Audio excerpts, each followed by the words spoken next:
Assalamu alaikum dear students. I am Sir Fayaz and today I am going to solve exercise 2.6. Question number 1 student, make f the subject. Make f the subject of the formula. हमें एक formula given है c is equal to 5/9 into F minus 32. इस फार्मूले में make f subject बनाना है. f subject का मतलब होता है कि हमने यहाँ पे f की वैल्यू फाइंड करनी है. यहाँ पे c की वैल्यू है तो हमने f की वैल्यू फाइंड करनी है. ठीक है, तो चलते हैं सॉल्यूशन की तरफ. c is equal to 5/9 f minus 32.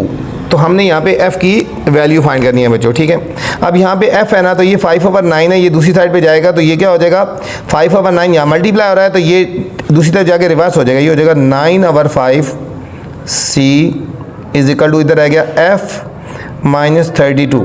f minus 32. अब माइनस 32 है बच्चों, जब ये राइट साइड पे लेफ्ट साइड पे जाएगा तो ये प्लस हो जाएगा. ये हो जाएगा 9/5 c plus 32 is equal to f. ये हमारे पास f की वैल्यू आ गई.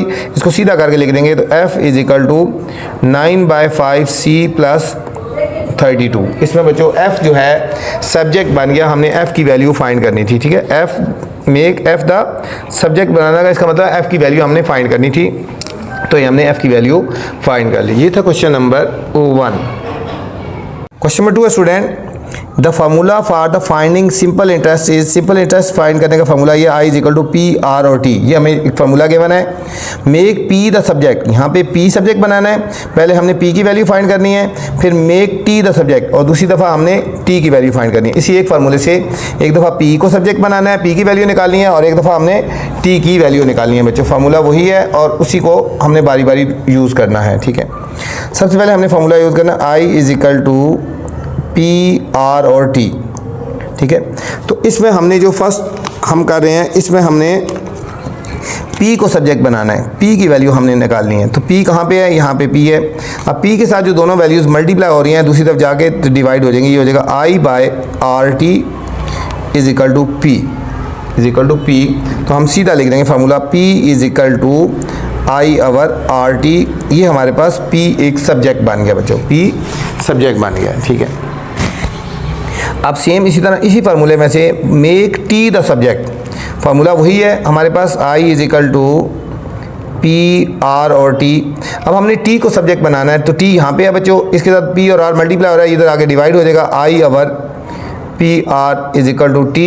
तो फाइनल फार्मूला बन जाएगा t is equal to i/PR. ये यहाँ पे हमारे पास t जो है हमारे पास बच्चों सब्जेक्ट बन गया. ये था question number 2. Question number 3 student, make a the subject. यहाँ पे हमने a सब्जेक्ट बनाना है, a की वैल्यू फाइंड करनी है. आपका formula s is equal to 2a plus n minus 1d. ठीक है, इस फार्मूले में से हमने a को सब्जेक्ट बनाना है, मतलब a की वैल्यू फाइंड करनी है. तो हम सबसे पहले फार्मूला लिखेंगे s is equal to 2a plus n minus 1 into d. ठीक है, अब a इधर है, हम इसको इधर करके इस तरह लिख लेते हैं. इसको पहले हम इस तरह लिख लेते हैं 2a plus n minus 1d is equal to s हो गया बच्चों. ठीक है, हमने a की वैल्यू फाइंड करनी है तो a यहाँ पे है ना, इसको हम यहाँ पे रहने देते हैं. अभी ये plus n minus 1 into D है, ये राइट साइड पे जाके तो हमारे पास क्या हो जाएगा, माइनस हो जाएगा. हमारे पास आएगा यहाँ पे 2a is equal to s, ये प्लस है तो माइनस हो जाएगा n माइनस 1 इंटू डी. ये पूरी होल a की वैल्यू है बच्चों, ये पूरी की पूरी होल एक वैल्यू है ना. तो ठीक है, ये बाय प्लस है तो इसका साइन माइनस कर देना. ठीक है, अंदर वाला साइन हमने चेंज नहीं करना. ये इसके बाद जो साइन है ना प्लस, तो ये माइनस हो जाएगा. अब हमने a की वैल्यू फाइंड करनी है, a के साथ 2 है तो 2 इसके नीचे डिवाइड हो जाएगा s n minus 1 into D by 2. यहाँ पे देखो बच्चों a हमारे पास सब्जेक्ट बन गया. ठीक है, ये था क्वेश्चन नंबर 3. क्वेश्चन नंबर 4 है बच्चों, the volume of a cylinder is given by the formula. Volume of cylinder का फार्मूला है v is equal to pi R square h. ठीक है, make h the subject of the formula. यहाँ पे h को हमने सब्जेक्ट बनाना है, मतलब h की हमने वैल्यू फाइंड करनी है. यहाँ पे इस फार्मूले में हमने h को सब्जेक्ट बनाना है, h को. ठीक है, तो चलते हैं. फार्मूला है v is equal to pi R square और h. हमने h को सब्जेक्ट बनाना है, h के साथ है पाई और r स्क्वायर, ये दोनों तरफ डिवाइड हो जाएंगे. v over pi R square is equal to h. ठीक है, हमारे पास फार्मूला बन गया final, h is equal to v over pi R square. v over pi R square हमारे पास इसका फॉर्मूला बन गया। इसमें बच्चों एच जो है हमारे पास सब्जेक्ट बन गया। नेक्स्ट क्वेश्चन नंबर 5 है द एरिया ऑफ ट्रेपेजॉइड। ठीक है, ट्रेपेजॉइड एक शेप है ट्रेपीजियम की, ट्रेपीजियम इसको बोलते हैं। A is equal to 1/2 H B1 + B2 make H the subject. यहाँ पे हमने एच को सब्जेक्ट बनाना है। ठीक है, ट्रेपीजियम एक इस तरह की शेप होती है जिसकी ऑपोजिट साइड जो बच्चों पैरेलल होती है, एक साइड ऑपोजिट पैरेलल होती है। ठीक है, यहाँ पे लेकिन आपने इससे नहीं देखना, आपने इस तरफ फार्मूले की तरफ जाना है। यहाँ पे हमने एच को सब्जेक्ट बनाना है 1/2 H into B1 + B2 B2। अब हमने h को निकाला है तो हम इस वैल्यू को इधर लिख लेते हैं 1/2 h हम यहाँ लिख लेते हैं B1 + B2 = A। यहाँ a बच्चों यहाँ पे 2 नीचे डिवाइड हो रहा है, इधर क्रॉस जाके मल्टीप्लाई हो जाएगा, ये हो जाएगा h into B1 + B2 = 2a हो गया। अब हमने वैल्यू निकालनी है h की, तो h सब्जेक्ट बनाना है B1 B2 इधर मल्टीप्लाई होता है, यहाँ पे डिवाइड हो जाएगा h = 2a over B1 + B2। यहाँ पे बच्चों हमारे पास जो है a हमारे पास ये सब्जेक्ट बन गया, a हमारे पास ये सॉरी h हमारे पास जो सब्जेक्ट बन गया जो हमने बनाना था। ये था question number 5। Question number 6 student, if y is equal to mx + c then make x the subject. इसमें x सब्जेक्ट बनाना है बच्चों, x की वैल्यू हमने इसमें फाइंड करनी है। ठीक है, हमारे पास जो फार्मूला गिवन है y is equal to mx + c, x की वैल्यू फाइंड करनी है तो हम इस पूरे फार्मूले को इस तरह कर लेते हैं, mx को इधर लिख देते हैं + c = y। अब हमने x को सब्जेक्ट बनाना है ना। ठीक है, x को सब्जेक्ट बनाना है, x की वैल्यू फाइंड करनी है। x हमारे पास यहाँ पे है, c यहाँ पे प्लस हो रहा है तो यहाँ पे माइनस हो जाएगा, mx = y - c।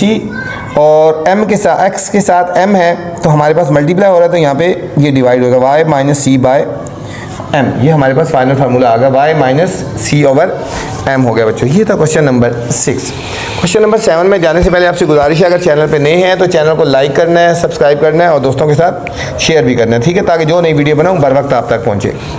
7 है बच्चों, perimeter of the rectangle is p = 2 length + width make l as a subject. यहाँ पे l को हमने सब्जेक्ट बनाना है, यहाँ पे l को हमने सब्जेक्ट बनाना है। ठीक है, मतलब l की वैल्यू फाइंड करनी है। फार्मूला है p = 2 लेंथ + विड्थ। l यहाँ पे है ना, अब इस फार्मूले को मॉडिफाई कर लेते हैं, इस फार्मूले को इधर लिख देते हैं, इंटरचेंज करते हैं 2 लेंथ + विड्थ = p। तो हमने वैल्यू जो फाइंड करनी है, हमने फाइंड करनी है लेंथ की। किसकी फाइंड करनी है? लेंथ की। ये 2 मल्टीप्लाई हो रहा है, दूसरी तरफ जाके डिवाइड हो जाएगा, l + विड्थ = p/2 हो गया, p/2 हो गया। तो लेंथ की वैल्यू फाइंड करनी है, यहाँ पे प्लस w है तो ये दूसरी तरफ जाके माइनस हो जाएगा, p/2 माइनस विड्थ हो जाएगा, p/2 माइनस विड्थ। अब इसको हमने फर्दर सॉल्व भी कर सकते हैं, इसका हमने एलसीएम भी ले सकते हैं, 2 एलसीएम आ जाएगा, ये हो जाएगा p - 2w, p - 2 into width. ये हमारे पास इसका फाइनल आंसर आ गया। नंबर 8 है बच्चों, the equation of the parabola is, ये हमें इक्वेशन गिवन है y = 4ax। इसमें make x as the subject, हमने यहाँ पे x को सब्जेक्ट बनाना है, x की वैल्यू फाइंड करनी है। फार्मूला है y² = 4ax। x हमारा राइट साइड पे, हम इसको इस तरह लिख सकते हैं 4ax = y²। तो हमने x की वैल्यू फाइंड करनी है तो x के साथ 4a है, मल्टीप्लाई हो रहा है तो ये दूसरी तरफ जाके डिवाइड हो जाएगा, ये हमारे पास होगा y² / 4a, y² / 4a। ये हमारे पास फाइनल आंसर आ गया। बहुत ही ईजी सी एक्सरसाइज है बच्चों, कोई इतनी मुश्किल नहीं है, एक जैसे मेथड है और बहुत ही सिंपल है। क्वेश्चन नंबर 9 है, if p = s - c where s is the selling price and c is the cost price make s as the subject. यहाँ पे बच्चों s को सब्जेक्ट बनाना है। इक्वेशन है p = s - c। इसको पहले सीधा कर लेंगे, s - c = p। हमने s को सब्जेक्ट बनाना है तो s इधर ही रहेगा, तो ये हो जाएगा p - c है, राइट साइड पे जाके प्लस हो जाएगा। तो ठीक है, s = p + c हमारे पास इसका फाइनल आंसर आ गया। Number 10, volume of cone is v = 1/3 pi r²h make h as the subject. यहाँ पे h को हमने सब्जेक्ट बनाना है, बिल्कुल सेम उसी तरह v = 1/3 पाई r² और h। अब इसको इस तरह लिख लेते हैं 1/3 पाई r² h = v अब ये 3 क्रॉस मल्टीप्लाई हो जाएगा, नीचे डिवाइड हो रहा है तो क्रॉस मल्टीप्लाई हो जाएगा, ये हमारे पास बन जाएगा pi R square H is equal to 3v। हमने h को सब्जेक्ट बनाना है बच्चों, h के साथ जो वैल्यू है पाई आर स्क्वायर नीचे जाके डिवाइड हो जाएगी, यहाँ हमारे पास h होगा 3v by pi R square, 3v by pi R square हमारे पास ये फाइनल आंसर आ गया। ये था बच्चों क्वेश्चन नंबर 10। इस वीडियो में मैंने एक्सरसाइज 2.6 मुकम्मल बनाई है। ठीक है, अब आपसे गुजारिश है, अब आपका फ़र्ज़ है कि चैनल को लाइक करना है, सब्सक्राइब करना है और दोस्तों के साथ शेयर भी करना है। ठीक है, ताकि जो नई वीडियो बनाऊँ बर वक्त आप तक पहुँचे। वीडियो के बाद कमेंट्स करके लाजमी मुझे बताना है कि मेरी वीडियोज़ आपको कैसी लग रही हैं। अपना ख्याल रखना बच्चों, अल्लाह हाफिज़।